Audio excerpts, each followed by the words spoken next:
2, 3. Atenea, trata de tocar cómo está tu hermano. El otro brazo.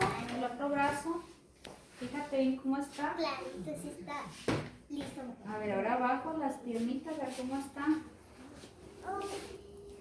Esta la tiene para arriba. Ajá. Esta la tiene... ¡Ay, dónde está! ¿Ya te fijaste cómo Esta está? la tiene para abajo. ¿Ya te fijaste la posición que tiene? Sí. Bueno, no te destapes los ojos. Ahora tú trata de ponerte así como él está, la posición de los brazos. Acuérdate la piernita como la tenía. Ah, que no te muevas. Muy bien. A ver, te voy a quitar estos.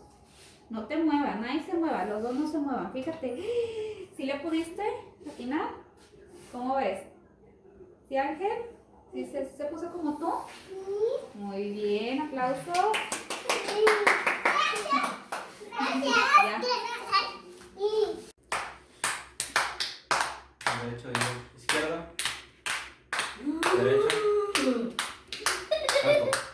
Derecha. Enfrente.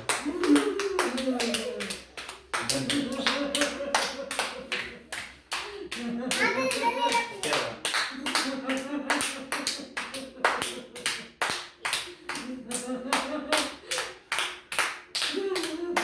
Derecha. Antes, De frente. sí. Izquierda. Izquierda. A la izquierda, Izquierda. pero regresar. Ahí ya. Pues no sé. ¿Ahora qué hago? Enfrente. Izquierda. Derecha, así como vas. Alto. Derecha.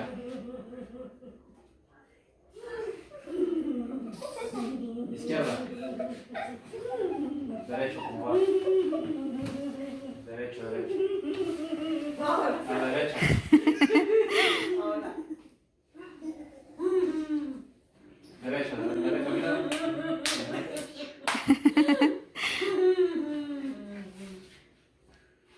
Derecha.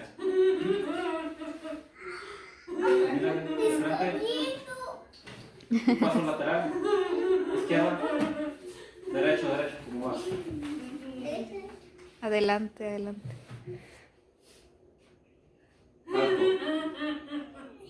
Un paso lateral derecho. Camina derecho, mira por frente.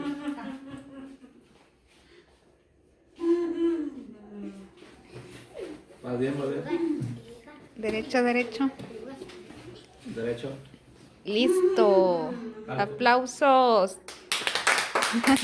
Las tareas y les fue bien en la escuela y pues eso pone contento.